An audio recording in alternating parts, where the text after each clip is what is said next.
Hey everyone, welcome back to my channel. Hope you all are safe and sound.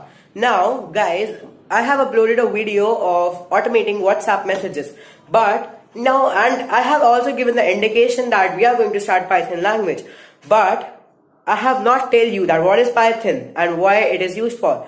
And what is OOP and object-oriented programming. So this video is based on what is Python and what is OOP. So let's start. A Python is an object-oriented programming language and a high-level programming language with dynamic semantics. Python's simple and easy-to-learn syntax emphasizes readability and therefore reduces the cost of program maintenance. Python supports modules and packages just like PyWhatKit, PyPDF2, Pandas, PyTTSX3, against a Python text-to-speech version 3, which encourages program modularity and code reuse. Now, you'll ask me that what is object-oriented programming language? Don't worry dear, I'm telling. OOP or object-oriented programming language is a programming based on the concepts of objects.